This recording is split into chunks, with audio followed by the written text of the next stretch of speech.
Education is the ability to listen to almost anything without losing your temper or your self-confidence. They cannot stop me. I will get my education if it is in the home, school, or any place. Education is the most powerful weapon you can use to change the world. He opens a school door, closes a prison. Education is the ability to meet life situations. Learning starts with failure. The first failure is the beginning of education. Intelligence plus character, that is the goal of true education. Education consists mainly of what we have unlearned. If you have to put someone on a pedestal, put teachers. They are society's heroes. The duties of a teacher are neither few nor small, but they elevate the mind and give energy to the character. The best teachers are those who show you where to look, but don't tell you what to see. Better than 1,000 days of diligent study is one day with a great teacher. Your heart is slightly bigger than the average human heart, but that's because you're a teacher. Teachers can change lives with just the right mix of chalk and challenges. Teaching is the greatest act of optimism. One child, one teacher, one book, and one pen can change the world. Students, don't care how much you know until they know how much you care. It is not what is poured into a student that counts, but what is planted. Teachers have 3 loves: love of learning, love of learners, and the love of bringing the first 2 loves together. The art of teaching is the art of assisting discovery. Education doesn't just make us smarter, it makes us whole. Teaching kids to count is fine, but teaching them what counts is best.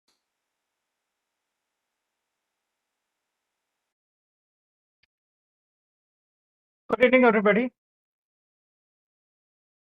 Could you please confirm if I'm audible? Please put a yes in the chat if I'm audible. Yes, we can hear you. Thank you, Dr. I Thomas, for can this. hear you. Yeah. Good evening once again. Thank you all for registering and attending this national level online faculty development program on outcome-based education and application of generative AI in teaching and research, which is organized by the Internal Quality Assurance Cell, the IQAC and the OBE Committee of St. Mary's College Autonomous Thrissur, in association with the Collegiate Education Department, Government of Kerala. Today, we would like to welcome the resource person, Dr. Thomas Verghese, Chair, Finance Program, 𝐺 School of Business, Northern Alberta Institute of Technology, Canada. And we would like to welcome all the FTP participants of today. Now, about this FTP, this is a 1-week FTP program with live sessions from 7 p.m. to 9 p.m. And this is actually our 3rd day of the FTP. Now, fee for the LMS access and processing of the certificate is ₹400. All the participants who have paid the processing fee will receive the LMS access, the video recordings for all the days, and provision to download your FTP completion certificate. The procedure for receiving the certificate will be informed to you towards the end of the FTP. If any of you are yet to make the payment, you can make the payment of ₹400 to the account details that is I have already shared in the chat. If you are unable to attend any of the live session, it will be available in the LMS. Now, we have shared the LMS details through email to those who have shared the payment proof in WhatsApp till yesterday. Those who have shared the payment proof in WhatsApp today will receive the LMS access details later in the day or by tomorrow. Now, if you have any trouble in attending the WebEx online session, you can also join the live YouTube session, the link of which I've put in the chat. Now, my name is 𝐒𝐧𝐥𝐢𝐧𝐥. I'm working as Global Relations Manager with IPSA Solutions Limited, and I will be the event moderator. Now, coming on to today's technical session, the technical session will be OBE, Principles and Practical Implementation in a Canadian Context. Now, this is going to be delivered by Dr. Thomas Verghese, Chair, Finance Program, 𝐺 School of Business, Northern Alberta Institute of Technology, Canada. Now, about Dr. Thomas Verghese. Dr. Thomas Verghese started his career as a research officer at a small institution in Maharashtra, focusing on social surveys. Later, he became an assistant director of research there. His passion for teaching led him to the School of Applicable Mathematics at MG University, where he worked with Professor Dr. Mendes Jacob. He then taught in Brunei before moving on to Edmonton, Alberta, Canada, where he joined the Department of Mathematical and Statistical Sciences at the University of Alberta. Currently, he chairs the finance program at the Northern Alberta Institute of Technology and also serves as an educator and subject matter expert at Athabasca University in Canada. Thomas has authored numerous papers in statistics and education and has presented at various national and international conferences. He also reviews several international journals. In addition to his academic pursuits, Thomas is passionate about community service, volunteering in his community and church. He's an active member of the Lions Club, holding several positions, including his newest role as Vice District Governor elect of District C1 in Canada for the year 2024-25. He has won multiple awards in Lionism and is a certified Lions instructor, showcasing his dedication and expertise within the organization. Over to you, sir.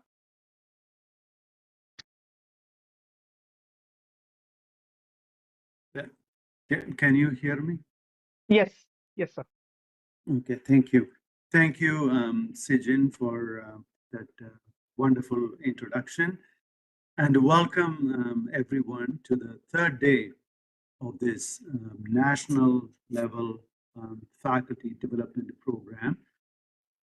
I'm indeed honored to be here this evening, and especially as I am with St. Mary's Autonomous Thrissur, with the 78 years of academic excellence in the Malabar area and being the first women's college in Malabar. So it is indeed an honor to be here this evening. I want to congratulate all the leaders who took that initiative to organize this FTP. As we heard on the first day, we are navigating through evolving landscape of education. We are here to learn from each other and share our thoughts on how to innovate and adapt our programs to meet the needs of our students. We are passionate about teaching. We are passionate about learning. We are passionate about the future of our students. That is why we are all here, sparing our evening time to spend two hours per day for 7 days. That is quite a bit of time that we are dedicating for this faculty development program. I want to congratulate and acknowledge the leaders of this faculty development program. Sudhir sir, Director Collegiate Education, for his vision. Dr. Sister Jacinta, the manager of the college, Dr. Sister Bina, Dr. Dali, Dr. Mendes Jacob, the resource persons, and all participants. Once again, I want to congratulate you and thank you for taking the time out of your busy schedule to be here to learn from each other. I want to share my screen, so bear with me for a minute.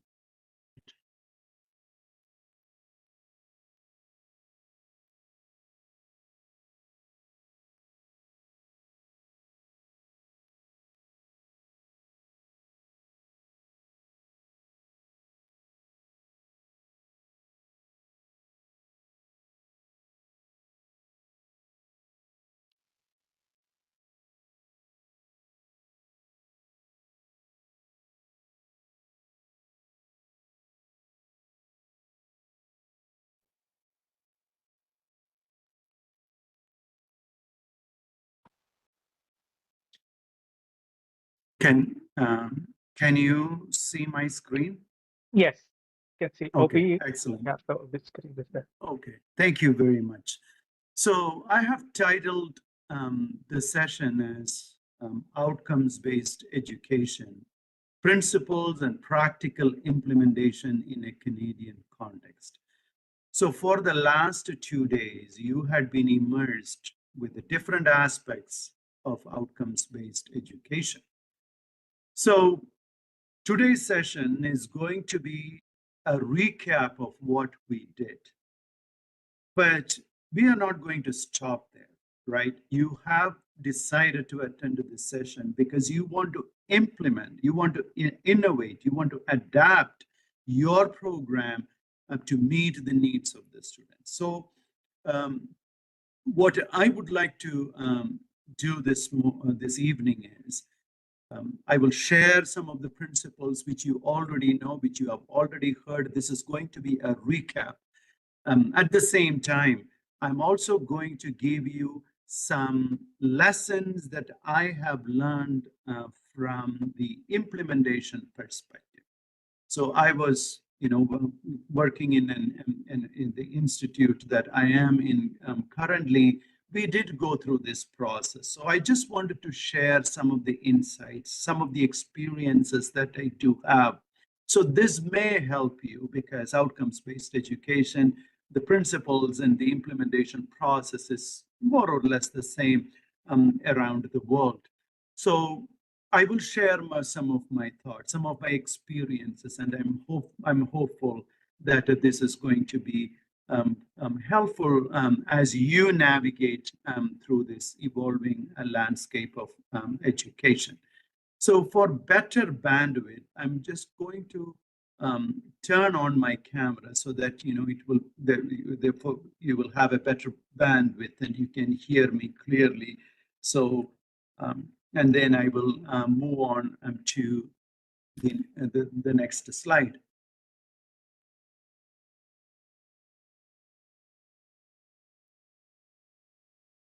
So as I said, I will give you a quick review of everything that you have learned, and along with my personal experience with outcomes-based education at my institution, and of course with reference to one of the courses that I teach.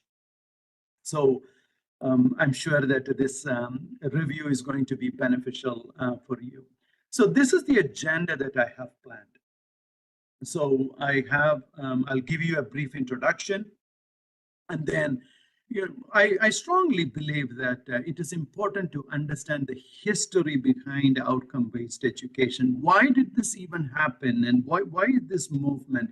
Who initiated the movement? What are some of the principles behind this outcome-based education? I'll give you a quick overview, and then I will talk about my experience with outcome-based education. We'll quickly look at the role of assessments in outcomes-based education, and then we'll do a quick summary, and then we'll have an opportunity to ask some questions. And if I have the answer, I will come back to you. If I don't, then I will provide you the answer through SIGIN or the other leaders of IPSR.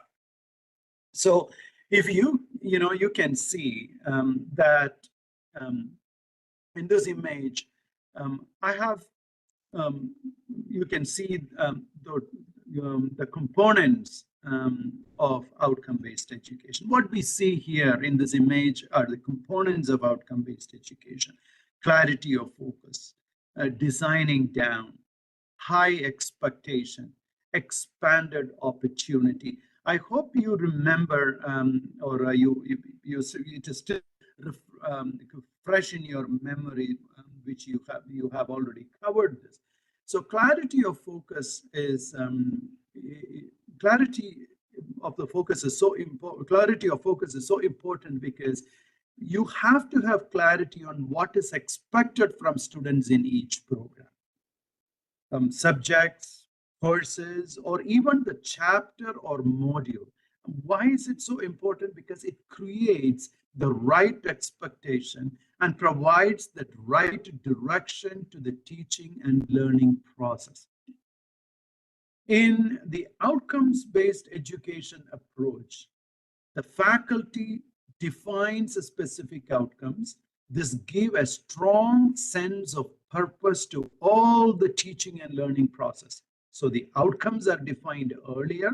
Hence, the students and teachers can act and strategize well to achieve the end goals of or the outcomes. So having that clarity is so important. Students must know what they are going to learn, and teachers must know what they are going to teach. So clarity of focus is very important.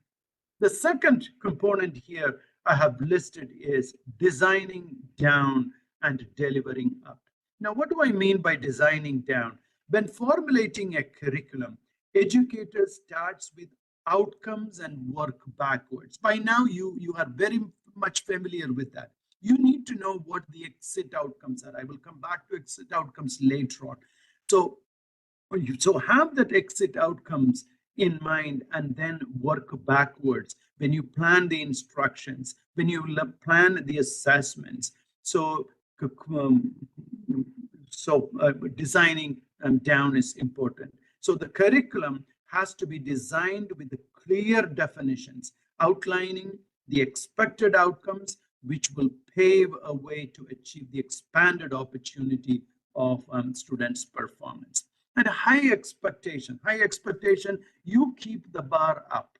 When you keep the bar up, remember, your students will rise up to that bar. And expanded opportunities, the world is going to be theirs. So we are providing opportunities for our students to better survive in this evolving world. So now I want to ask you some questions. So why these questions? Because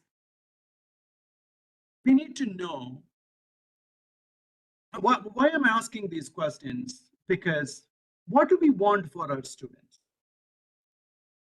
We want our students to be successful. So how do we measure our success? Is it passing percentage? Is it number of distinctions? It is number of A pluses? How many university ranks? What is success for you? So I want you to take a few seconds to look at these questions. Why do we teach? We are here spending this evening 2 hours every day, or 2+ hours, maybe 2.5 hours or so every day, evening time for 7 days. And why? So we are here because we are passionate about our teaching. So why do we teach? And what is the most important thing for us to focus on as teachers to help our students to be successful?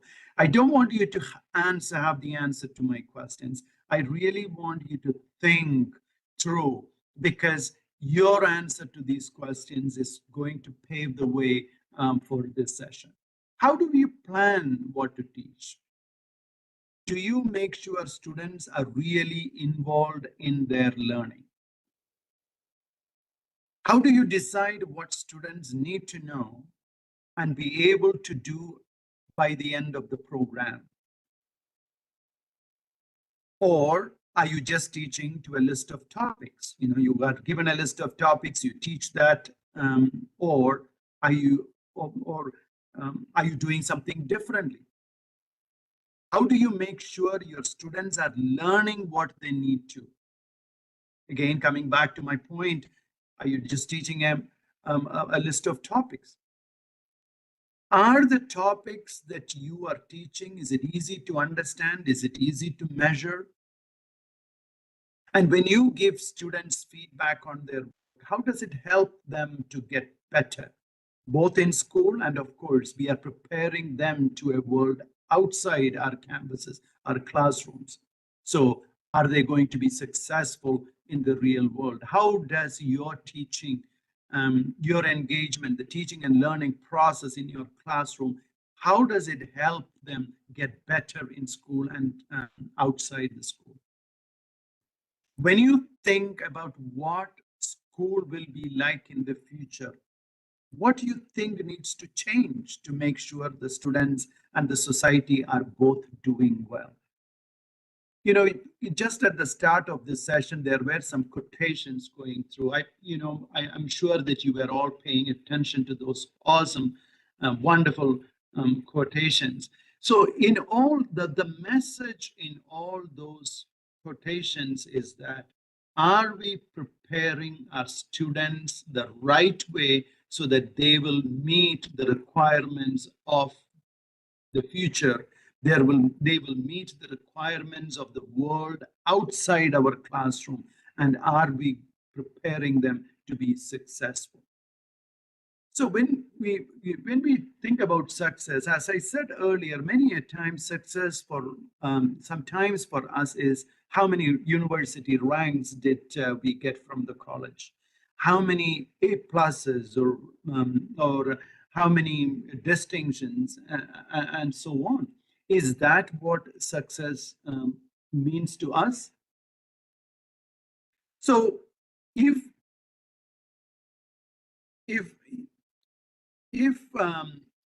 outcomes-based education is implemented successfully, it is not just a buzzword. We have to understand outcomes-based education. There is success in outcomes-based education around the world. You know, some of these, the mentions here is from some of the researchers. You can just Google these researchers, and then you yourself can read it. There is from medical program, there is from computer science program, from Australia, from Hong Kong, from Botswana, from Malaysia, Indonesia, New Zealand, South Africa, Canada, Philippines, you name India, you name African countries, you name any country, there are success stories with outcome-based education. And so I want you to take a look at this this quote. So all of us, we want our students to succeed. So success in schools is of limited benefit unless students are equipped to transfer that success to a life in a complex, challenging, and high-tech future. So as I'd been saying the same thing over and over, success in schools is not the ranks, it's not the distinctions that we produce, it is the ability of our students to survive in a world outside our classroom. Are we in our classroom equipping our students to transfer what they have learned to a life out there, which is a complex world, which is a challenging world, which is a world of high-tech future? So this code is from Spady and Marshall, and it appeared in Educational Leadership Journal in 1991.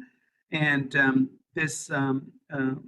the title is Beyond Traditional Outcome-Based Education. So this code, this suggests that achieving success within the school environment, as I mentioned, that good grades, the academic achievement is not enough on its own. It emphasizes that students need to be prepared to apply their success and knowledge to real-life situations in a world that is constantly changing, in a world that is technologically advancing and is full of changes, is an ever-evolving world. In other words, the ability to adapt, the ability to problem solve, and navigate the complexities of the modern world is essential for students beyond their academic achievement. So in short, are they ready to be up and running when they hit the road in the workplace? If they are successful in their lives, then you have achieved your purpose as a teacher. So this quote by Kit J. Marshall and William Spady, as I said, this this appeared in 1991. So since then, it had been one of the most quoted quotes with regards to outcome-based education. So William G. Spady, this is a name that you need to remember. Spady coined the outcome-based education. in 1998. This is an extension of some previous work. So because of his contribution, he is known as the father of outcome-based education, has authored numerous books, articles, papers on outcome-based education and educational reform. So William Spady did not commence his academic life as a teacher.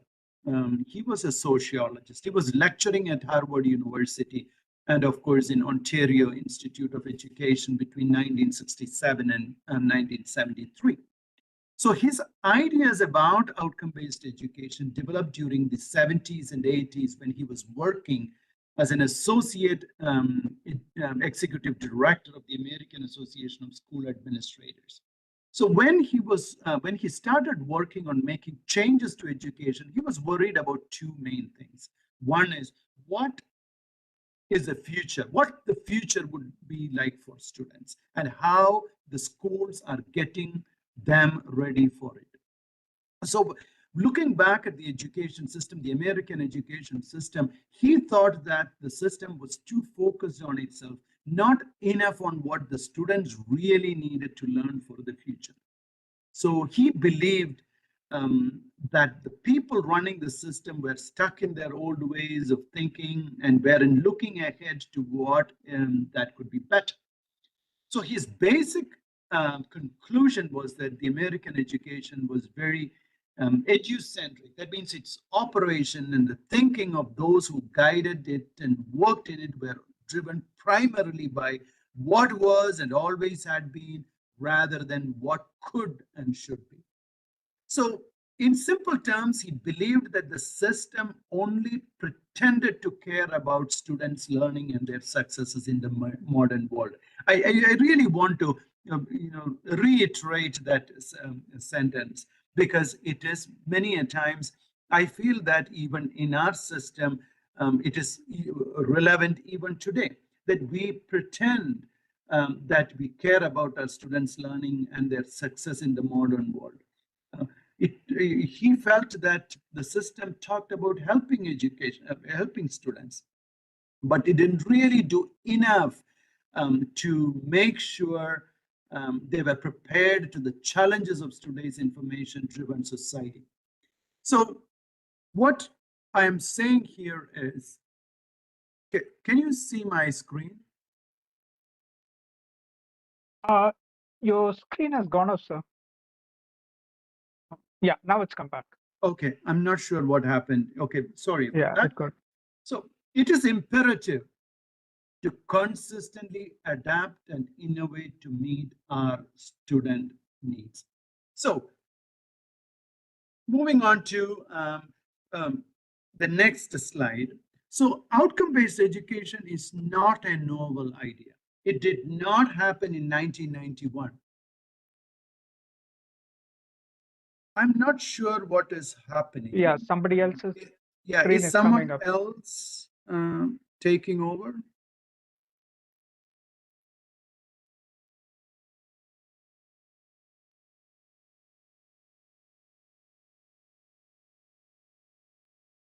So now, how is it? Come back.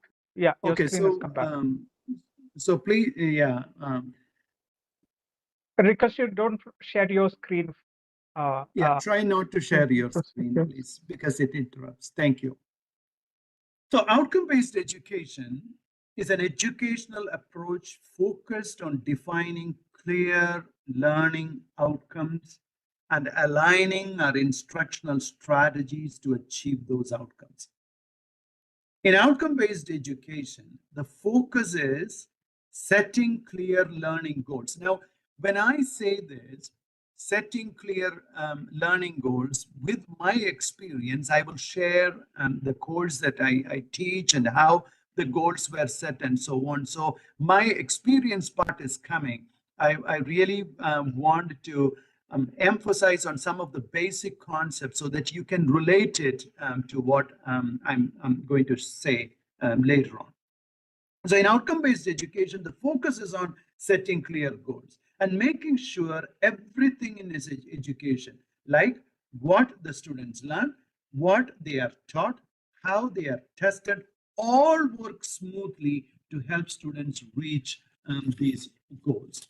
So the idea of this outcome-based education had been around for a long time, for at least 500 years.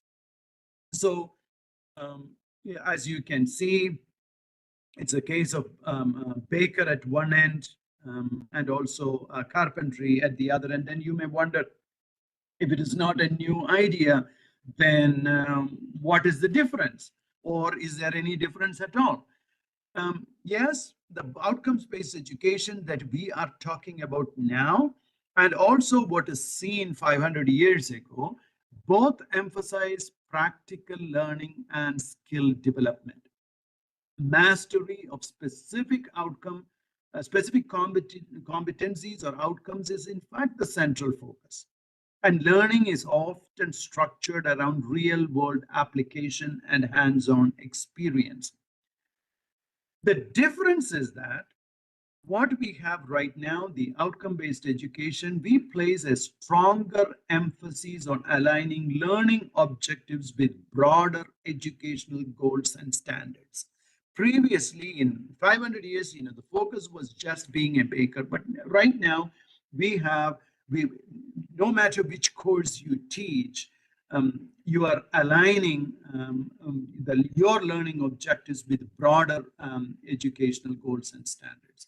So outcome-based education incorporates systematic assessments, feedback mechanism to monitor students' progress, and so on. We will see some of the assessment. I know that you have been already using it, but again, you can, I can share some of my experiences.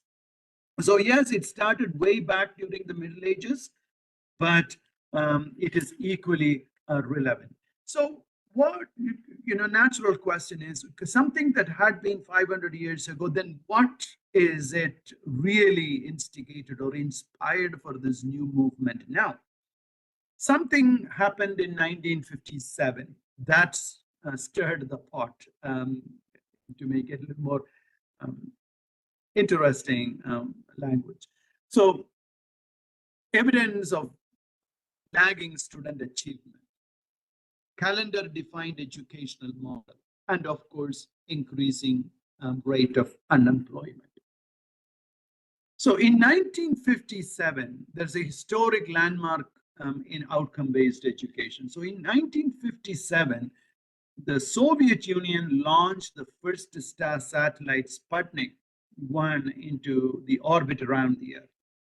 So realization that the United States had fallen behind in the space race sent shockwaves through the American society, which helped. So there was evidence of lagging student achievement compared with that of many other developed countries. So this instigated or inspired the educators to rethink what is being taught.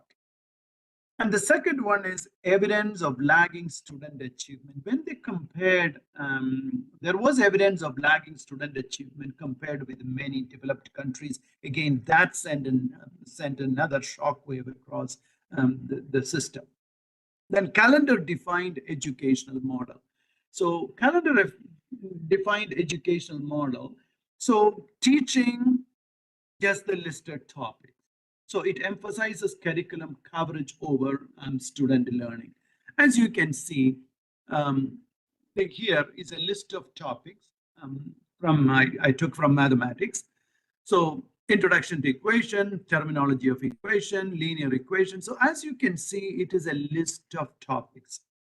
So the curriculum, the instruction, the assessment, the extracurricular activities are all planned in alignment with the academic calendar. So it may be, we may say this needs to be done in 3 weeks' time. So the focus is somehow cover these topics. So we don't focus on what students learn.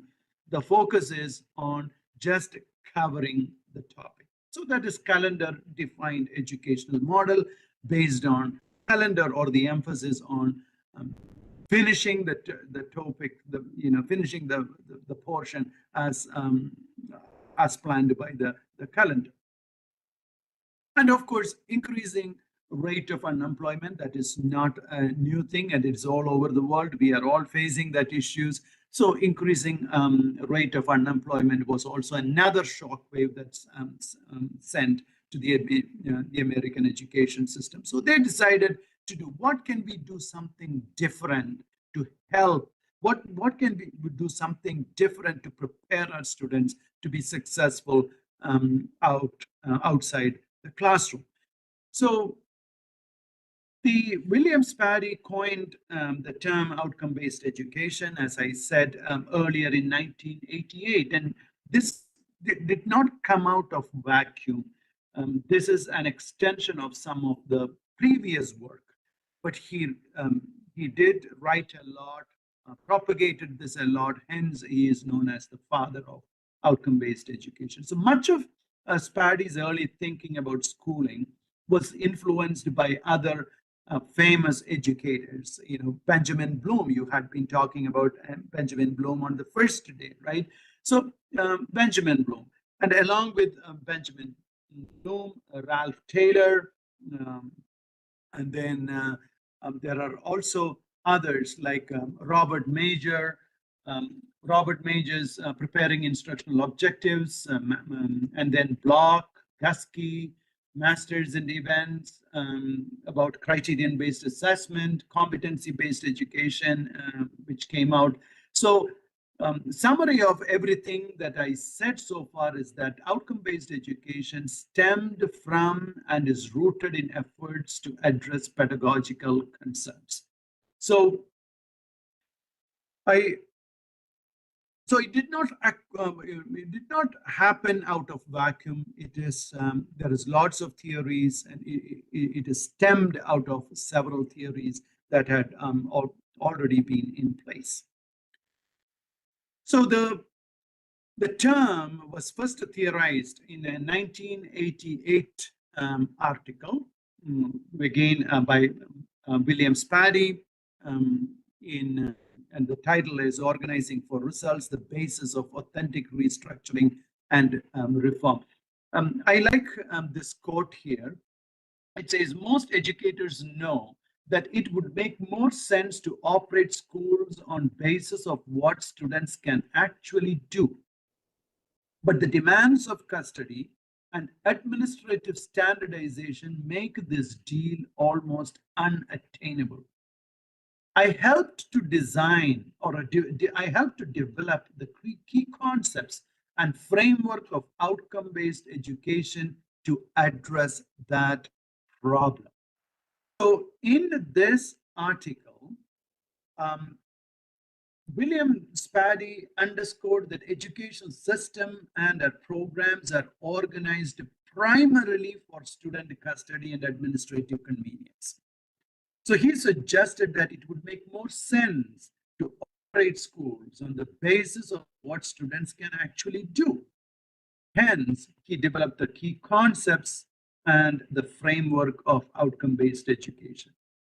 So in this fast-paced and competitive world, we heard that term constantly on the first day from our leaders. So in this fast-paced and competitive world, the students need actual skills to secure a job. Simply showing good grades on paper is no longer the main criteria of getting placements. An individual needs to possess certain knowledge and skills to survive in this corporate world. As you can see in here, I want you to take a quick look at this slide for 30 seconds, and then I will come back to you. So see what is highlighted and see the word that is bolded. As you might have noticed, I have bolded the word exit outcomes on the slide. So what I mean by exit outcome is the knowledge, the competencies, and the qualities we want our students be able to demonstrate when they finish the school. It's not, so everything that we design in our classroom is not for our classroom, it is for an outside world. So outcome-based education means organizing for results, basing on what we do instructionally, on the outcomes that we want to achieve, whether in specific parts of the curriculum or in the schooling process as a whole. So the organizing programs and instruction around clearly defined outcomes is what outcome-based education is. Don't forget, curriculum and instruction are driven by exit outcomes. Now, what is the difference between a traditional education and outcomes-based education? As we know, traditional education is exam-driven. As I showed you earlier, the syllabus is just a list of topics. Rote learning, memorization is the key to traditional education. The focus is getting good marks rather than learning the actual skill or gaining any practical knowledge. And for us as teachers, we are always sage on the stage. So the words of wisdom comes out of our mouth, and students are just passive listeners in a traditional classroom. And of course, as you will all appreciate, unemployment gets worse because the focus is on getting good marks rather than actual skills. Now, when it comes to outcome-based education, the assessment is ongoing. Everything, no matter what you teach, whether it is ethics or economics or statistics or mathematics, everything is related to real-life situations. Learning is connected to real-life application. And there is more flexibility for us as teachers. It allows teachers to be innovative. It allows teachers to be creative in designing curriculum and designing assessments. And our focus is not on whether the topic is finished or not. Of course, there is a place. I'm not saying you are not supposed to finish the topics, but the focus is more on what students learn rather than what they were taught. And all of the outcomes are measurable outcomes. So the knowledge, the competencies, and the qualities that we want our students to be able to demonstrate is what is when they finish the course, not within our classroom. So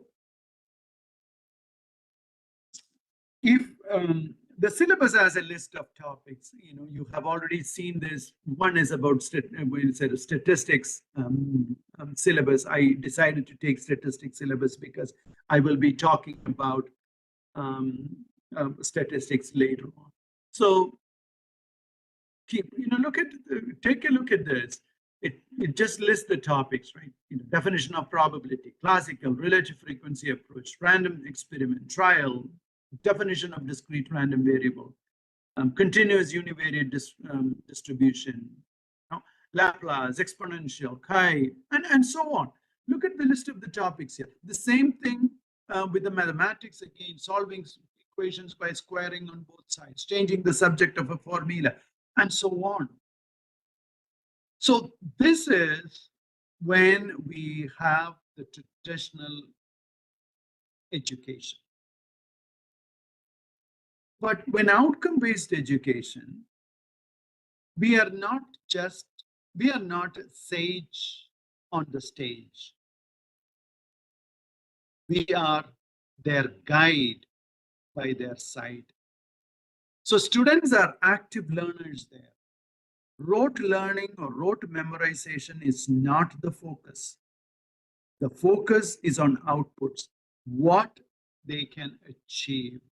So if you can see, everything is learner-centered, whether it is teaching, whether it is learning that happens in the classroom, or the assessment, everything is learner-centered. And the question that we constantly ask is, what do I want my students to learn? What do I know about my students? How can I facilitate that learning? How do I know that learning is happening? So everything is concentrated or focused on the learners. So whether it is curriculum content, your instruction, your assessment, credentialing, or your student placement, everything is focused on the exit outcomes. What they are, many a times what happens is we don't focus on exit outcomes.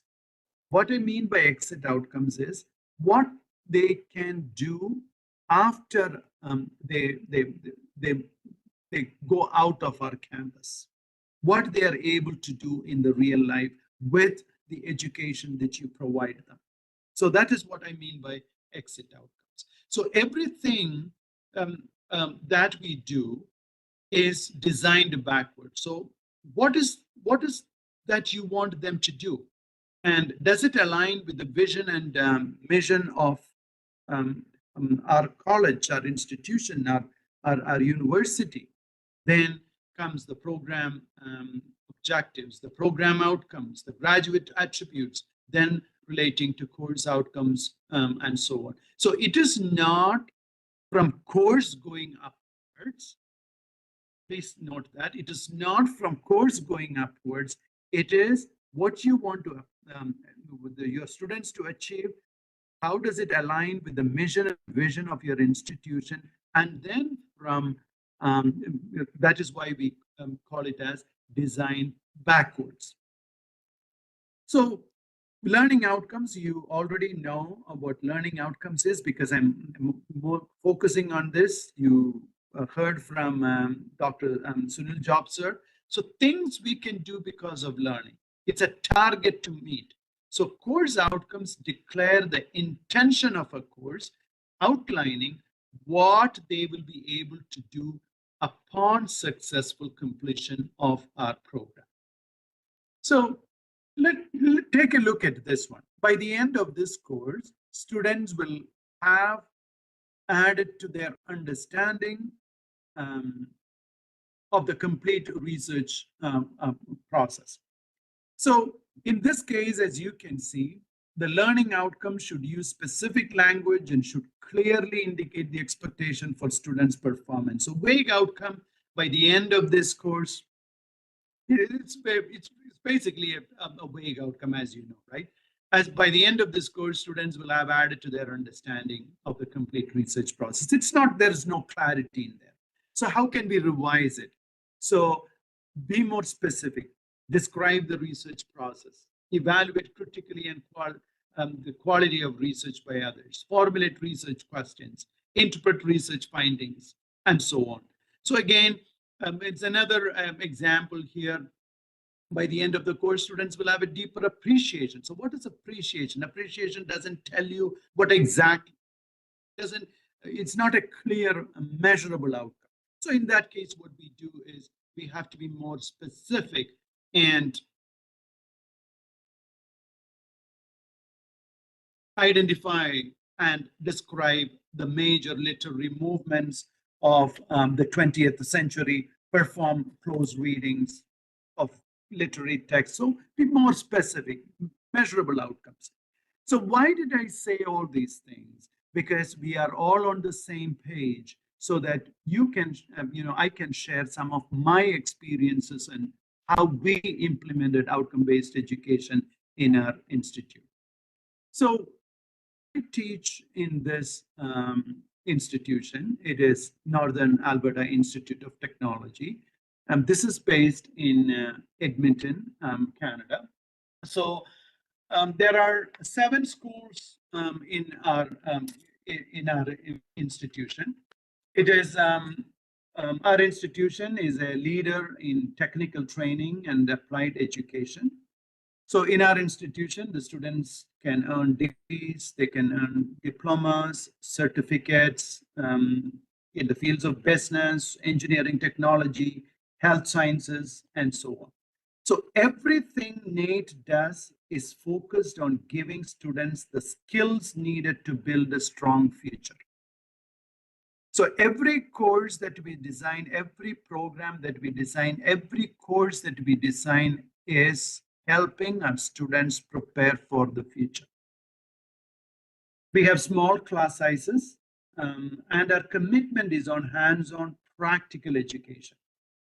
So our institution is able to provide students with the skills employer want, and industry is a partner in all that NAIT does.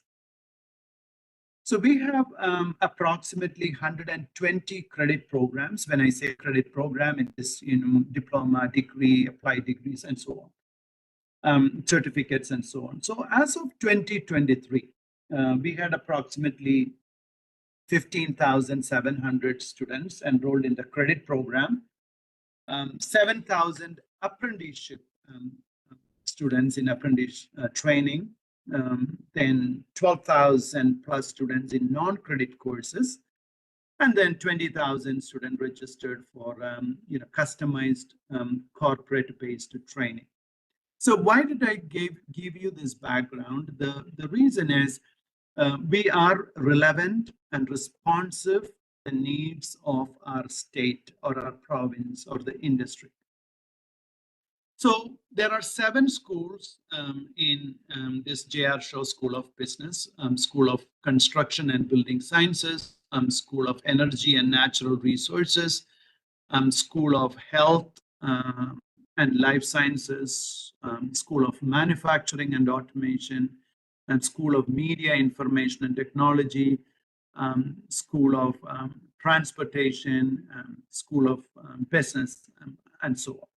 So in outcome-based education, we always start with the vision and mission of our institution. So the vision of our institution is meaningful careers, vibrant communities, globally competitive industries, and a transformative polytechnic education. So everything that we do, whether, as I said, designing course, designing programs, implementing assessments, courses, everything will be is based on this vision.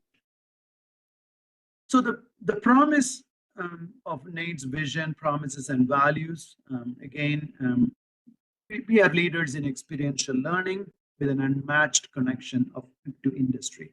When we say unmatched connection of industry, we truly mean it. In every program, there is industry connections. There is industry input that we take in to develop the courses and so on.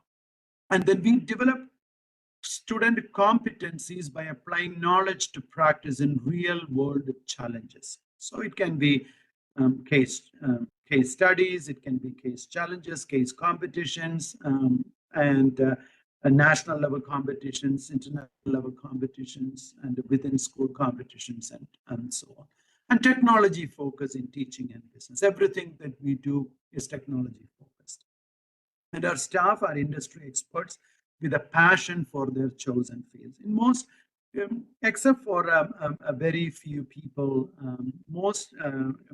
all of the instructors, the teachers, the professors, they are with industry practice. So they had been in industry, they worked in industry, now they have passion for their field, so they come for teaching.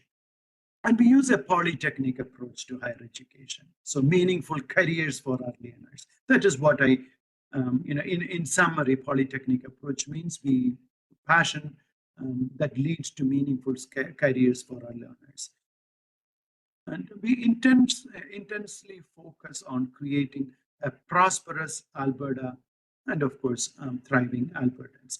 So this is the NAIT's vision, promises, and values. So there are 7 schools I already mentioned, so I'm just going to skip this. So this is the NAIT model. So what we teach and how we teach is all, as you can see, what we teach is driven by industry. It's outcome-based, career essential skills, created with industry, and meaningful assessment. Now, I'm sharing this because many of you have already implemented outcome-based education. Some of you may be probably on your way to implement outcome-based education. So my intention here is, when I presented this, you may get some ideas on, sometimes it may be to modify what you already have in mind. Sometimes it is something that you can add on to what you have already in mind. I'm not saying this is a perfect model. I'm saying I'm sharing a model that works or is working now. So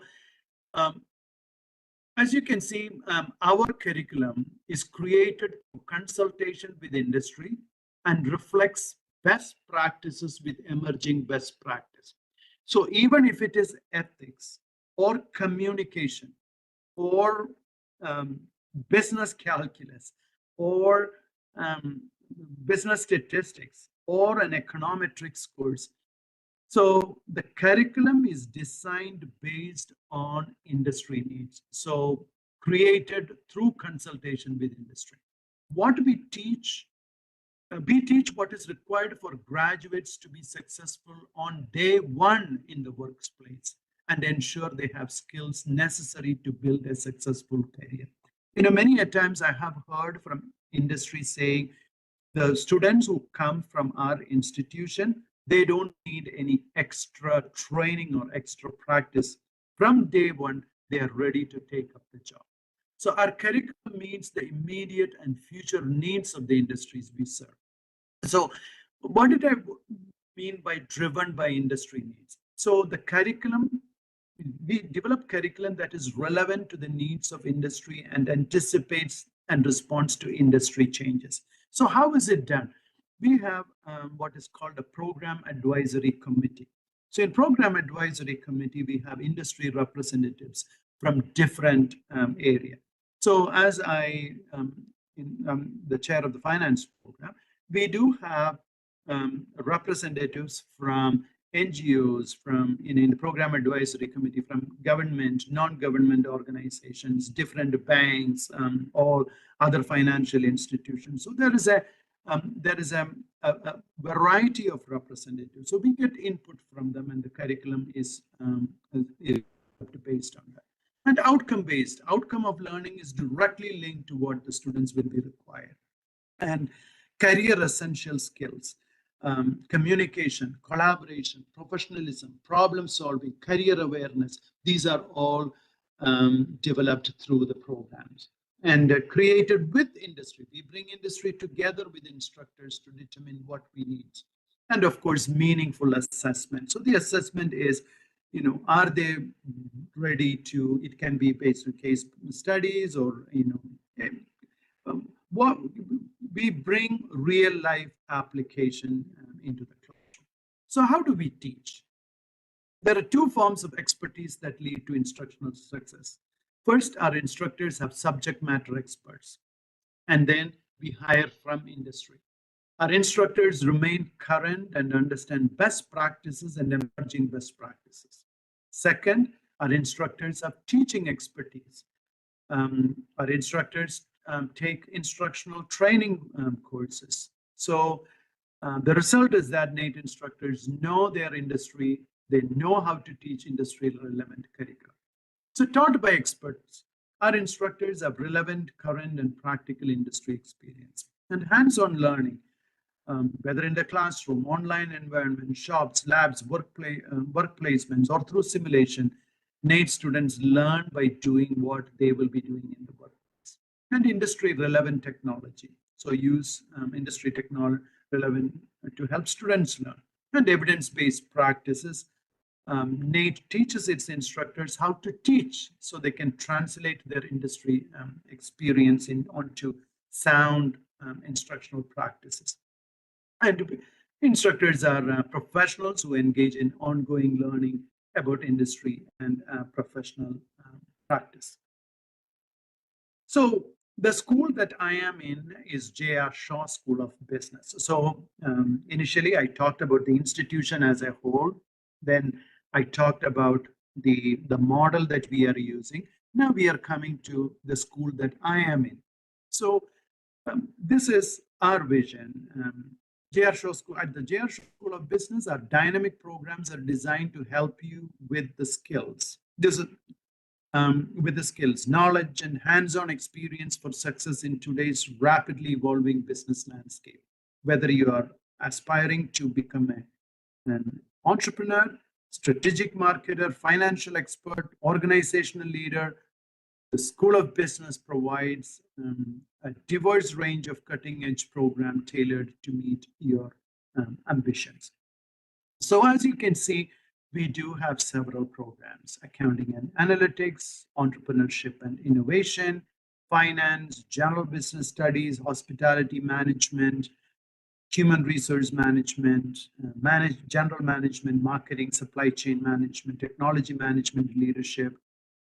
This is just in our school. I'm not talking about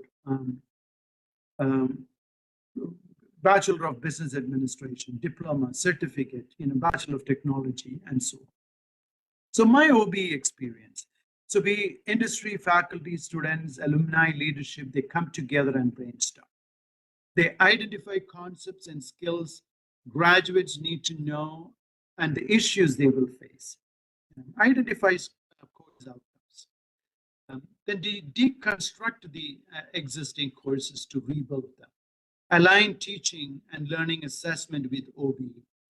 So my experience is how we developed the courses. We brought industry, faculty, students, alumni, leadership, and we basically brainstorm and identify the concepts that the graduates need to know. And the model that we used is Stale and Louchek's model. So this is the graduate profile that we use. So graduates of the finance diploma program are able to apply the foundational knowledge and skills in general business with a practical focus towards financial planning, credit management, and investments. Now, take a look at it. This talks about the exit outcomes. What they will demonstrate, a diploma graduate will demonstrate. As you can see, the graduates will provide value by demonstrating the ability to work collaboratively, ethically with the client. So everything that we want our students to achieve, everything that we have in mind as exit outcome is incorporated in every course. So finance diploma graduates will demonstrate effective communication skills and a working knowledge of basic computer application for business and so on. Now, program outcomes. So as you can see, in our program outcomes, we say analyze financial and non-financial data. Outcome 2, apply the basic legal framework for business and personal related matters in Alberta. And 3, explain to stakeholders investment and credit management process. Use relevant emerging technologies in the finance industry. Develop a relationship with clients using interpersonal skill to achieve business objectives. So these are the program outcomes. So everything, again, as you can see from vision and the mission, the vision of our school, then comes the program outcomes. You can see how it is developed. And I want to specifically talk about STAT 2201, a business statistics course. So rather than listing, I hope you remember, I showed a list of the terminologies in statistics in a traditional course. But in an outcome-based education, the course outcomes will be what students can do.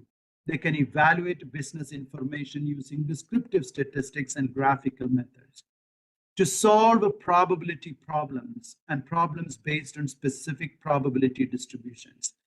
Estimate a population mean. So we are not listing the topics. That is my main point here. We are not just listing the topics. Instead, what we are saying, what they can do, conduct a simple linear regression and assess the result. And again, for each outcome, there will be the knowledge, the skills that and issues that they can connect to. I will show you that in my next slide.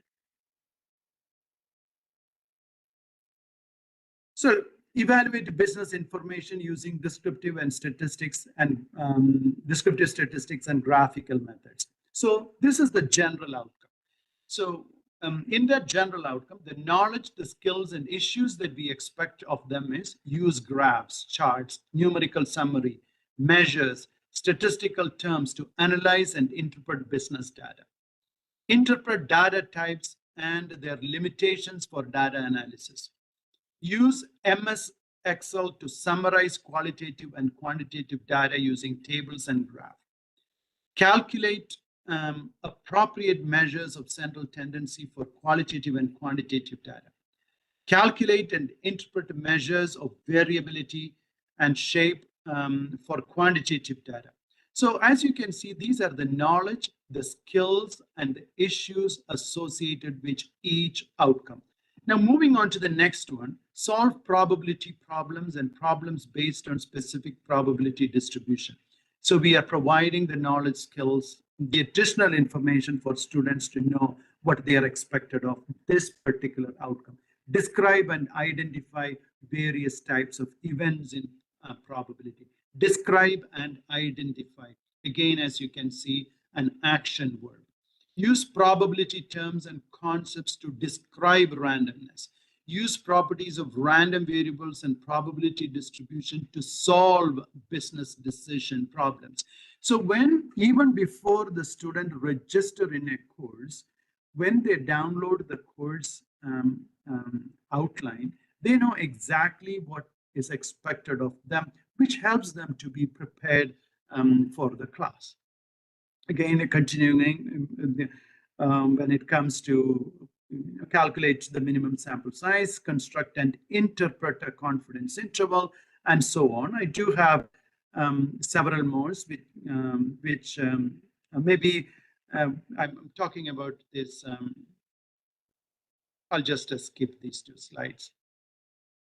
So how do we do this industry connection? So as I said, for every program, every course, we do have industry connections. I mentioned about program advisory committee. We meet once a year and brainstorm what is going well in the program and what changes are happening in the industry. So we ask them, okay, what is it that you would like to see in our students? What changes needs to happen? So based on what is happening in industry, they bring the feedback. And we see where we can incorporate those things in our curriculum. If we have to make smaller changes, we do make smaller changes. If it is a major change, then we move along that path. If there is a new course that needs to be developed and there is a course that is redundant or it's not more valid, then we move in that direction. And we do have guest speakers. Guest speakers are those who work in industry, bring in industry experiences. And we do have information nights. In information nights, as this is a finance program, we do have CFA, we do have a partnership with the CFA Institute, Chartered Financial Analyst Institute, and then Chartered Marketing Technician, Chartered Business Valuation. So there are several professional designations that we are aligned with. So we every semester, we do have this info nights.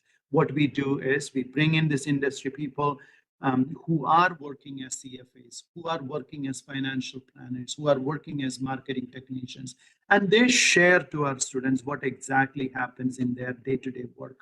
So what do they need to reach that level? And they also talk about how much money they make. That is the most exciting part of many students. So it's a great opportunity for our students to interact with this industry people. When they interact with industry people, two things happen. One, they learn what is happening in industry. And then they also learn what is the life as a CFA. You know, sometimes we think, oh, CFA, it looks like a nice designation. So what exactly is a CFA person doing? How is this, day-to-day life like? So students will have a clear understanding, and they are speaking to a person who is a CFA or a CFP or CMG and so on. And the second, they are developing that connections. As you know, in many a times, everything depends on whom you know and how you know, right? So once the student have that connection with this industry professional, maybe he is a hiring manager, or maybe he knows someone who hires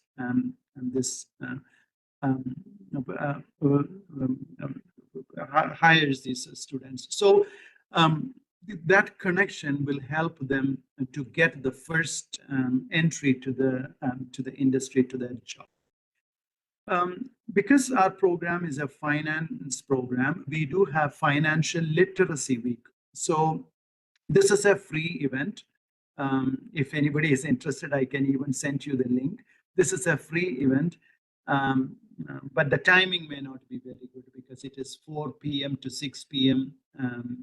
Edmonton time, which is like 3:30 a.m. to so on at your time. So it may not be conducive for you, but if anybody is interested, if you connect with Sijin, I can certainly send you the link. So here in Financial Literacy Week, again, an opportunity for our students to connect with industry professionals. So people, experts from different area, mortgage, financing,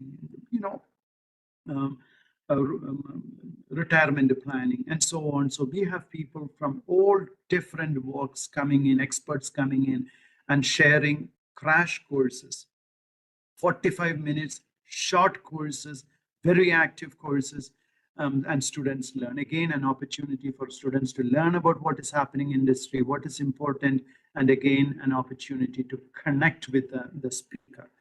And we do something called mock interview. I really like this one. Mock interview is industry people, hiring managers. Many times it is hiring managers or senior managers. They come and they interview students.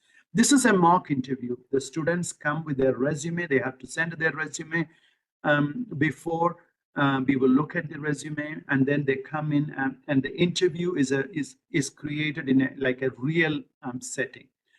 So students get feedback on their interview skills from the industry, hiring people themselves.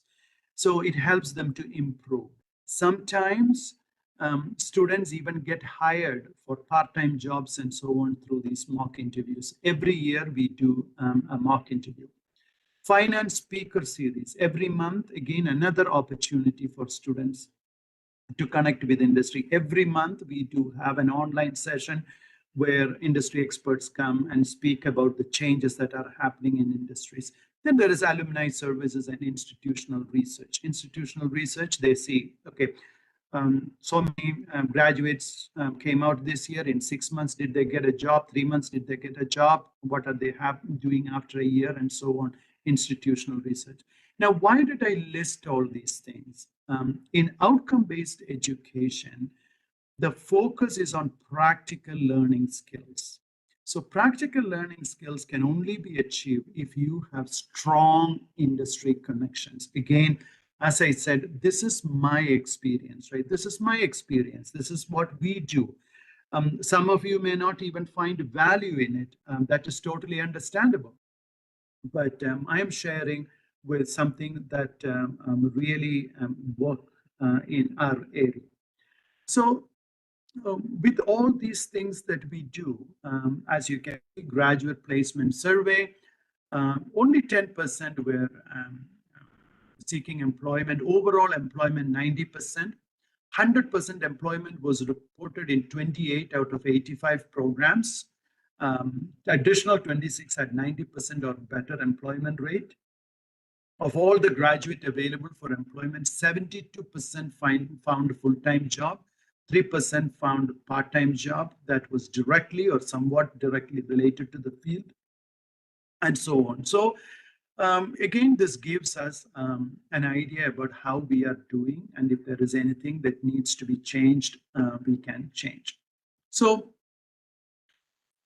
what do we need? You know, I was talking about outcome-based education. Then I shared some of my experiences. Um,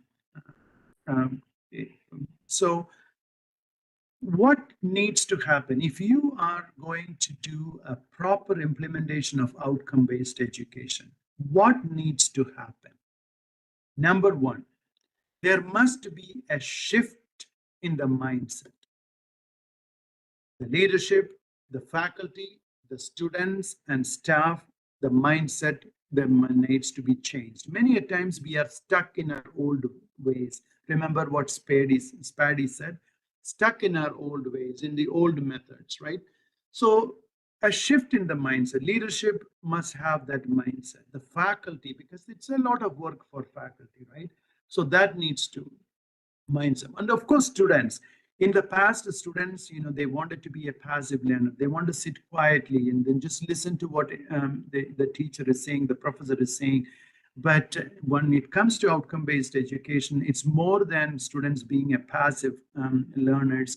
They have to be more involved. They have to be more active. And the staff also needs to be, the non-teaching staff also need to be involved. So there must be a complete shift in the mindset.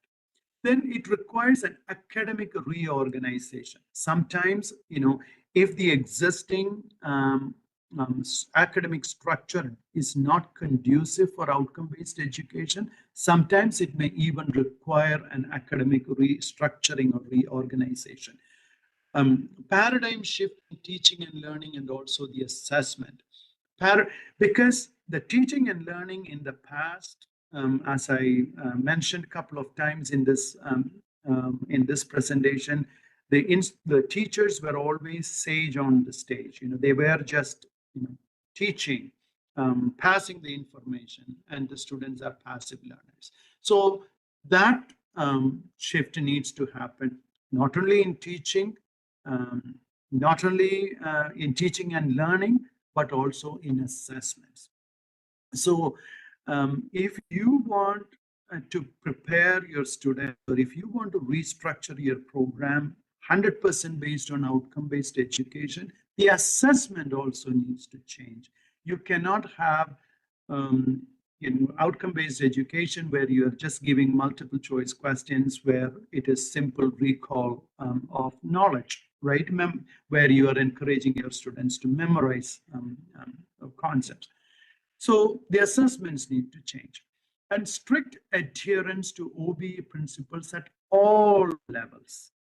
At all levels. It's not just at the teaching level. It's not just at the learning level. It's not just at the assessment level. At all levels. That is why I said at the start, the first point in my slide is there must be a shift in the mindset. The leadership, the faculty, the students, and the staff.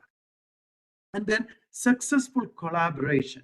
So collaboration at all levels, the leadership, the faculty, the students, the non-teaching staff, even the parents, the industry, there must be successful collaboration. Otherwise, the implementation will not be successful. And then, of course, feedback and continuous evaluation. So how is it going? Is it you, or as an instructor, or as a teacher, whatever happening in your classroom, is it effective, or is there some needs to be changed? So these are some of the points that you have to bear in mind if you are moving towards the successful implementation. Now, what are some of the challenges? Now, don't think this is going to be very smooth ride. It is not a smooth ride, because restructuring the entire curriculum, the entire education system is not that easy. And teachers' attitude must change, because many a times it is much more easier for us to teach, from the podium. But when it involves active learning and teaching, then it involves more work on the teacher's side. So our attitude must change. For initial 1 or 2 years, there may be some excess work that is involved, because you are restructuring the whole thing. The skill set of teachers, we are very provided, we are quite um,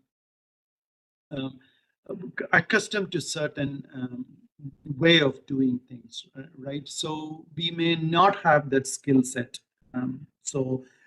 If training is needed for teachers, that needs to happen. So skill set of teachers. As I said, there may be increase in workload for a couple of years because that is actually a learning curve, right? To reach that level, to be comfortable with that level, you have to have that there may be increase in workload and the class size. Class size is a major factor here. If you have very large class size, then it can be a little bit of challenge because group work, interaction, it may not be that easy, and it may not be easy to manage either. And learner characteristics, we also talk about teacher's workload. Learners' characteristics also must change. Their attitude, mindset must also change.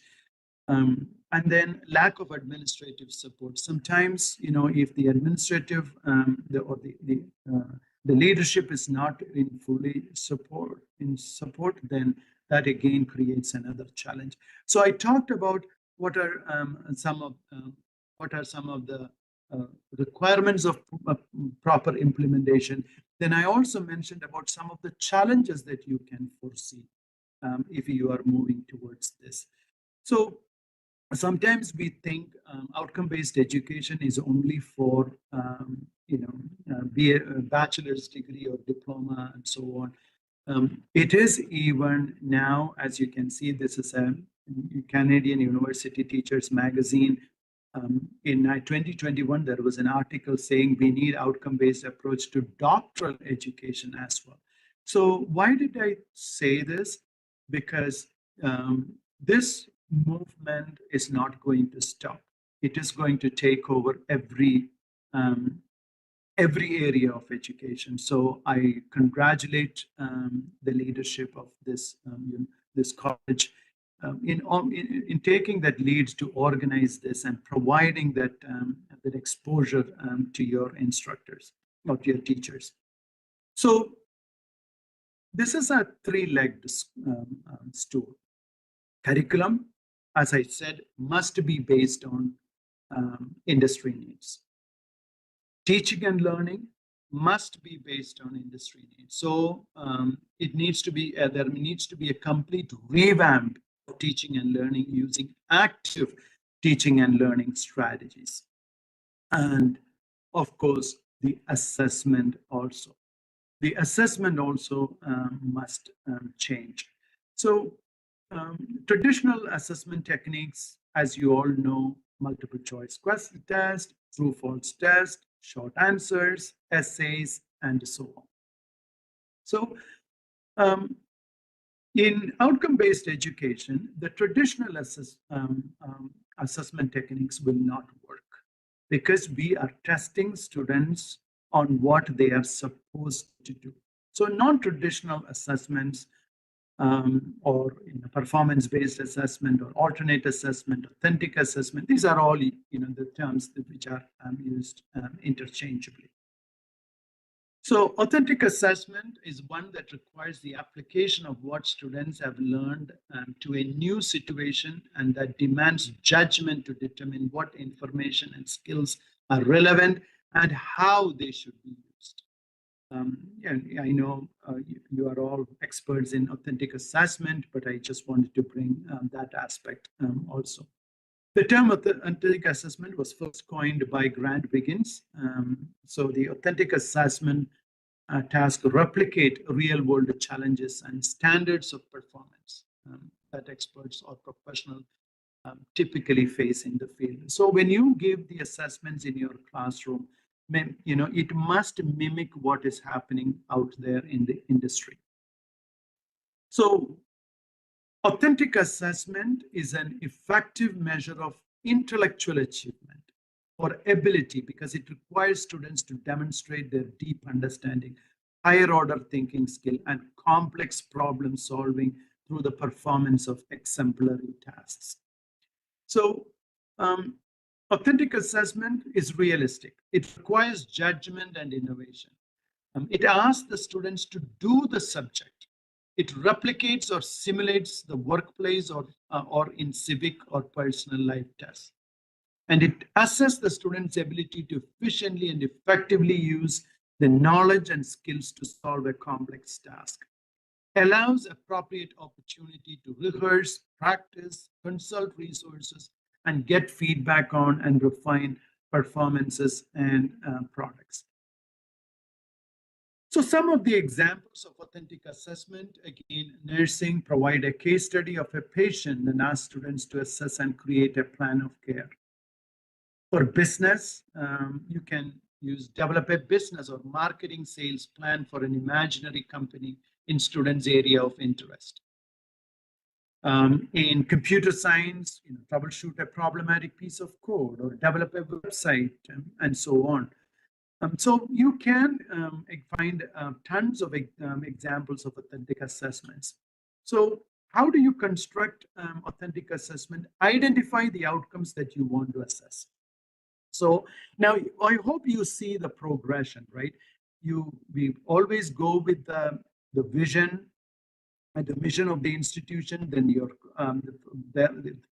school, then your program, then your from your course, and then once you create all the outcomes, now we are going to the assessment. So identify the outcome that you want to assess, and you have to ask yourself, how do you want your learners to demonstrate their learning using real-world activity? And then create the task or the assignment that students feel they can relate to and can apply in their lives. And what would the end product look like? Identify the characteristics and or criteria for a good task, and create a rubric for the evaluation of this project. So again, as I said, moving on to outcome-based education is creates a lot of, it involves a lot of work on the teacher's side. So every assessment, every test that you do, all must have that outcome-based education framework. So every outcome, which outcome you want to assess, and every outcome that you assess must be connected to real world. Now, why I'm saying this is you cannot give multiple choice questions or short answer and essay and expect your program to be outcome-based education aligned program. So that is what I'm trying to drive home here. And again, what are some of the examples that you know this quite well? Portfolios, case studies, journals, presentations,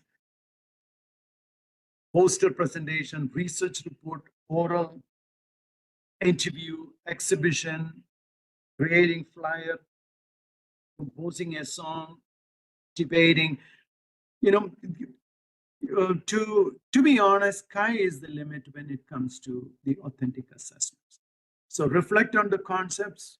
Here what I did is in economics, how can you apply authentic assessments? Reflect on concepts, supply and demand, elasticity, marketing structure, and discuss its relevance to real world situations. So rather than asking them to define what supply is, demand is, or draw supply demand curve or whatever, asking them to define elasticity or market structure, here they are bringing in all those information that they have learned, and then they are learning it and applying it to a real world situation. Analyze current events or economic phenomena, applying economic theories to explain the implications. Another assessment can be choose a case or an article related to government policy, international trade agreement. Ask students to evaluate the outcome and explain with respect to economic principles and theories. So rather than saying define or write an essay on this economic principle, they have to identify an article, identify a case, and then they have to see how what they have learned is applied there. Sometimes you can ask students to find their own related article, or as an instructor, as a teacher, you can have a list of the articles, list of cases, and ask them to choose from wherever it is, and collect economic data and analyze using graphs. One example I wanted to give you, the authentic assessment is from a course that I taught. This is from ethics, applied ethics, that I taught. So here, I said, consider a compromising situation during your time in school or at work where you had to make a difficult moral decision.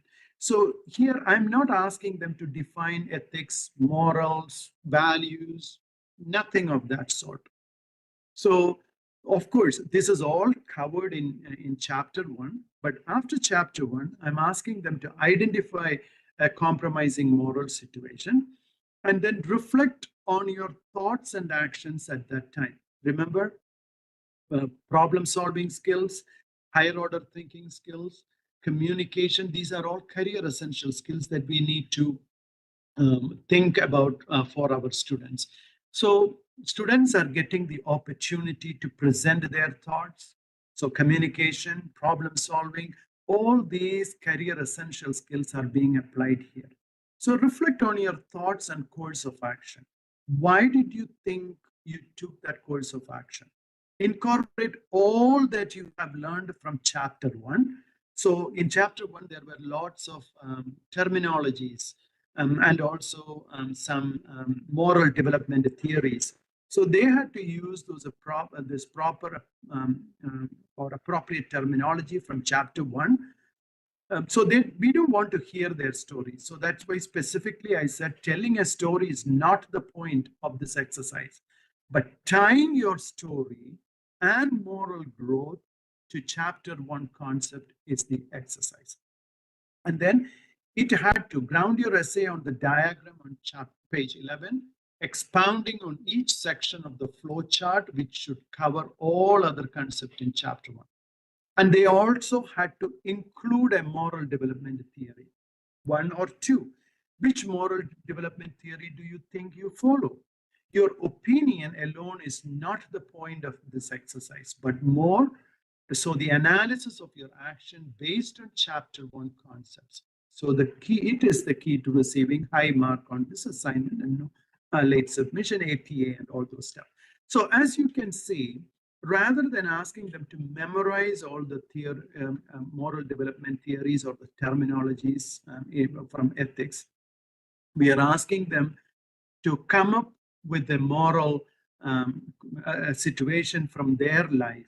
So it's an opportunity for them to reflect on their life. It is an opportunity for them to communicate and then incorporate all this information. So all career essential skills are being applied at the same time. They are also learning what they are supposed to learn.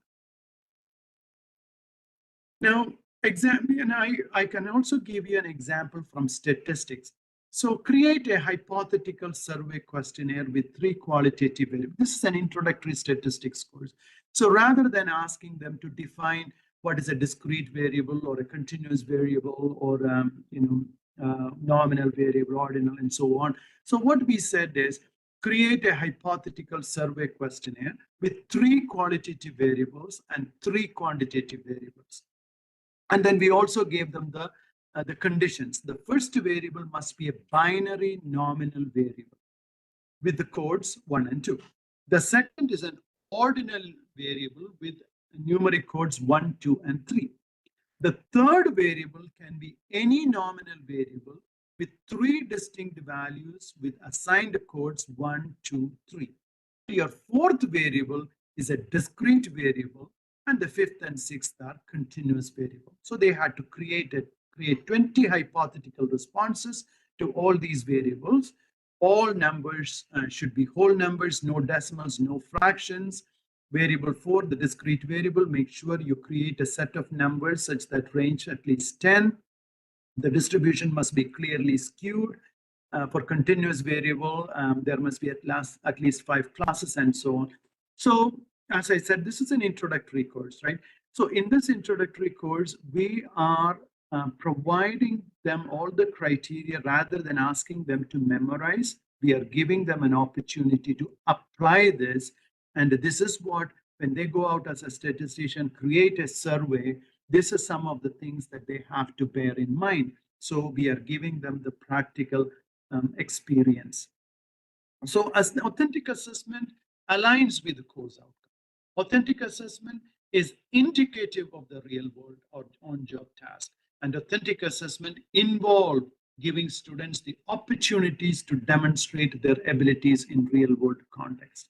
So ideally, student performance is not measured by the ability to memorize or recite terms and definitions, but it's on the ability to use repertories of disciplinary tools to analyze and to solve realistic problems that they might face as practitioners in the field. As you can see, in statistics, what are they expected to do as a statistician, as a surveyor, to create a questionnaire? We are providing them even in an introductory statistics course. So sometimes what happens is we do introduce several new techniques in our classrooms. So how do we know whether these are effective? How do you ensure that the goals of outcome-based education are met? How do you know whether your students are learning what they are supposed to learn? How do you know whether you are effective as a teacher in your classroom? So I want to introduce you to scholarship of teaching and learning. This is an approach to understand and improve teaching and learning practices. So it's a systematic study of teaching and learning processes, often conducted by faculty members within higher education. So there is a YouTube video that also you can get. If you just Google, if you go to YouTube and then type in scholarship of teaching and learning, you will get tons of YouTube videos, quite helpful to create your own study. So what is the scholarship of teaching and learning? It invites professionals, that means professionals like us, to examine our own classroom practice and record their successes and failures. So this is again an opportunity for us to reflect on what happened in our class and whether it was a success or a failure. And it also gives us an opportunity to share our experiences with others. The same way that I am sharing my experience with my institution about outcome-based education. So you get the opportunity to share your experiences so that others may also get a chance to reflect on your findings and build upon their teaching and learning process. So again, this is as a part of outcome-based education. If you want to see what is happening in your classroom, this is a great opportunity to improve student learning by finding better and more engaging ways of teaching. So again, in outcome-based education, we are not simply lecturing from the podium. We are finding opportunity to engage our students. So this is an opportunity for us to find engaging ways of teaching and see whether what we did is effective, right? And then scholarly examination of what takes place inside the classroom, asking questions, collecting evidence on the effectiveness of different teaching methods, and to make results of this analysis available to the other scholars. So there are lots of examples of scholarship of teaching and learning research. For example, let's play improved instruction through re-experiencing learning using tabletop games. A journal that probably you would be interested to know is ISSOTL journal. Again, the impact of immediate feedback assessment technique on course evaluation. There is another article, development of problem-solving skill, teaching a large first-year physics classes, advantages of an integrated approach. So no matter what your area is, there will always be research done in the classroom about actively learning and teaching strategies. So this is where you could get some ideas on your teaching learning strategies, your assessment, and so on. So I strongly encourage you to take a look at it. Some of the Scholarship of Teaching and Learning journals are Canadian Journal of Scholarship of Teaching and Learning, Canadian Journal of Higher Education, Change, the Magazine of Higher Learning, Interdisciplinary Journal of Teaching and Learning, International Journal of Teaching and Learning in Higher Education, Journal of Classroom Interaction, Journal of College Teaching and Learning. These are some of the great resources that you can gather more information on this. So friends, I just am going to end my presentation here. So education is not the filling of pail. So that is something that we have to be mindful of as teachers, but it is the lighting of a fire. So in the traditional teaching learning scenario, the engagement of students was very limited. But when you move on to outcome-based education, there is engagement from the instructor side, there is engagement from, and engagement is expected from the student side. And of course, the assessment also must be catered towards you. Again, I know this is, I'm talking from my experience. I don't know how many of you found this useful. You may have found it useful, you may not have found it useful, I'm not sure. But this is some of the experiences, my experience in implementing outcome-based education, the challenges that we came through, the success that we had, how we implemented it, what changes we made in our classroom, what changes we made in our teaching and learning, what changes we made in our assessment. So I was sharing all these experiences. So hopefully this really benefited you. And thank you very much for your patience. Thank you very much for your listening. I know it is a very long, it was a very long session. But thank you for your patience. Thank you for your understanding. If you have any questions, I can take. If I know, I will answer. If I don't have the answer right away, I can come back to you. All right. Thank you, and God bless you all. Thank you very much, Dr. Thomas Verghese, for that wonderful session. If you have any questions for Dr. Thomas Verghese, please post in the chat, and sir will take it.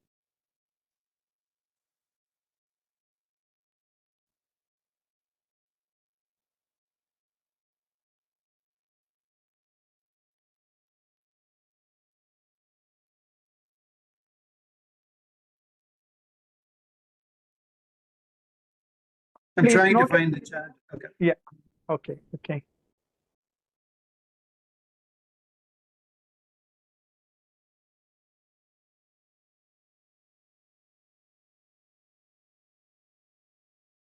Yeah. Again, so yeah, I'm just yes. As Surjit sir said, I was exposing you to some of the possibilities, right? I was exposing you to some of the challenges that we faced. I was trying to expose you to some of our success stories. So hopefully this is helpful. Again, for those who have attended this session, go back to your course outlines. See whether it is just listed is your course outline a list of topics, or is your course outline is something that students can understand, rather than saying linear inequality, solve the equation, trial events, Kolmogorov inequality, and so on. Rather than listing all these topics, when a student is reading your course course outline, rather, do they understand what is expected of them? And as an instructor, if I am coming in to teach your course, do I know how I have to teach so that your students will benefit? So this is what I was trying to do. So hopefully this was helpful to you. Again, any questions, you can always reach out to me even after through SIGIN or IPSR. So thank you very much, and you have a great rest of the evening and continue your journey with outcome-based education, and I wish you all the very best. Dhaneshwar sir, yes, visual arts. Yeah, I'm not sure whether I am an expert on visual arts. If it is some general question, I will try to answer. If not, I can find the answer and come back to you. Go ahead, sir. If I know, I will say I know the answer. If I don't know, I will say, sorry, I don't know. Please go ahead, Dhaneshwar sir.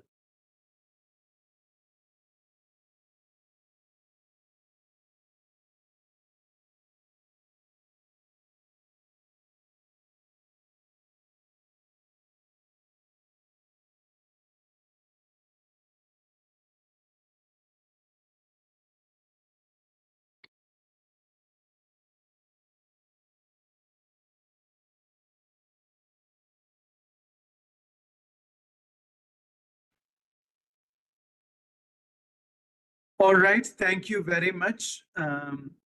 You have a great rest of the evening, and I will see you later. Bye-bye.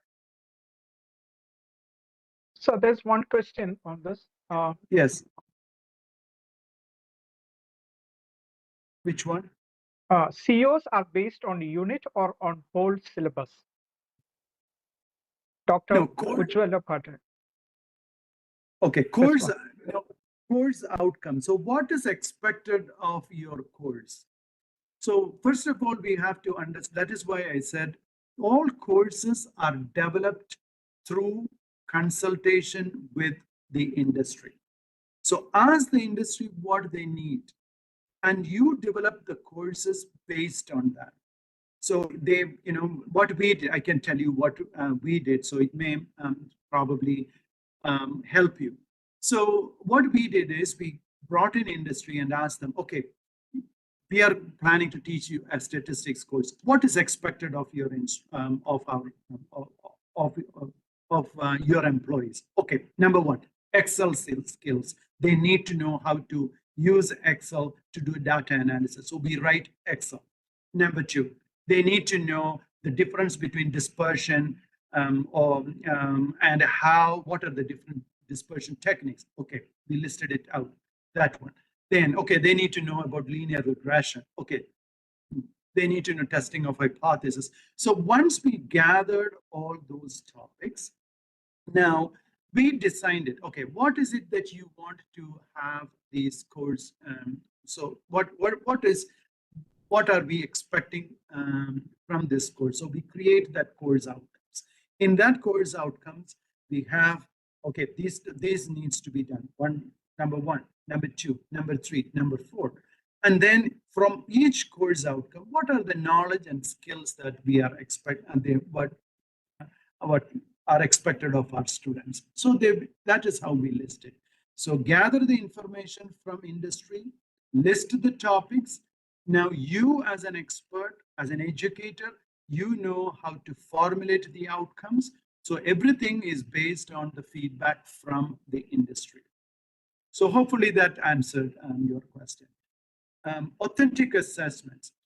Okay, sir, Paul sir, authentic assessment is totally different from what the multiple choice and multiple choice questions or writing essays. So authentic assessment is, again, in industry, what do you want your students to do there? So I can speak from statistics perspective or ethics perspective.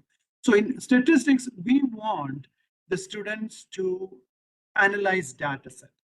Okay, so to analyze data set, they need to know what are the different types of data set they get. So qualitative data will be there, quantitative data will be there, even quantitative data, there will be discrete and continuous. So, and then they have to, also know how to analyze it. So what we did is we ask them to create a survey, which is very important. As a statistician, how to create a survey and also analyze the survey. So rather than we giving them some data set, we asked them to create the data set and we asked them to analyze their own data set.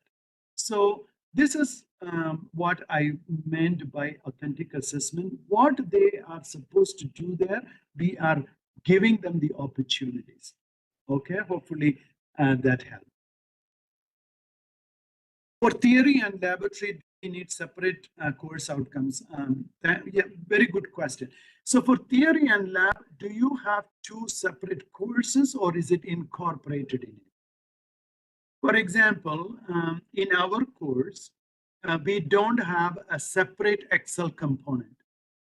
I'm talking about statistics, right? So we don't have a separate lab time for Excel. It is incorporated in our course. So we do that in our classroom.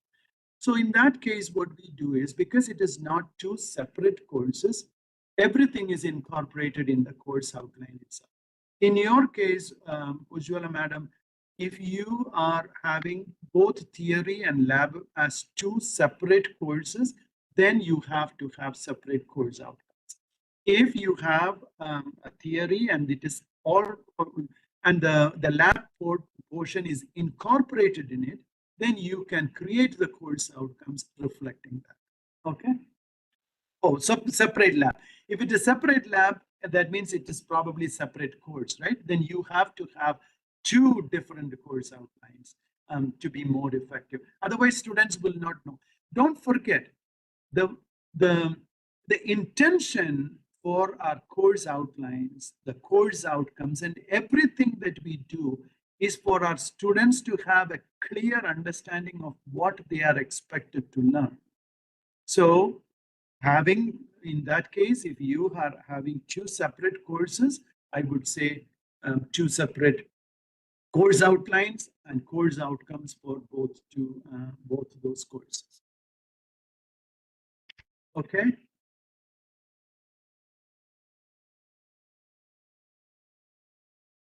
All right, everyone. Thank you and have a good night. And hopefully our paths will cross again. Bye-bye. All right. Thank you very much, sir. Please note, everybody, tomorrow we do not have a session.